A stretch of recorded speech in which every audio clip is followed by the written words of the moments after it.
There have already been numerous studies that show a man's testosterone drops when he marries and drops even more when he has children, suggesting this might make men more responsive to their child's needs.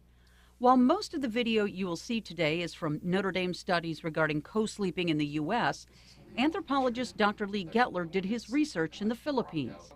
Co-sleeping in the Philippines is the norm, where 92% of fathers sleep with their kids. Cultural differences, including smaller homes and sleeping on mats, made it a perfect location for his research. And what they found?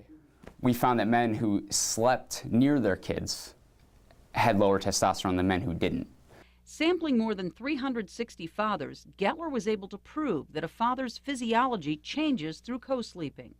Or the hypothesis that we tested is, does fatherhood and caregiving relate to lower testosterone? And we found that it did. Our interpretation of this from an evolutionary angle is that this is a good thing, that this shows that mothers are not the only ones who are kind of biologically responsive to becoming parents and potentially attuned to the needs of their children. If you're a man, you're probably wondering if a drop in testosterone should worry you. Dr. Gettler says no. There's some evidence that it might be related to kind of aggressive or competitive behavior. So it kind of depends on what men's definition of masculinity is. The range of testosterone that we're seeing shouldn't impact men's, say, ability to have additional children. It's not going to impact their sperm count.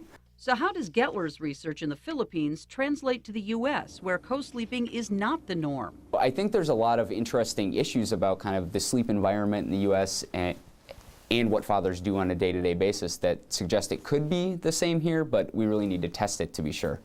But one thing this study found is certain. Through co-sleeping, a man's physiology responds to a child, something long thought exclusive to motherhood.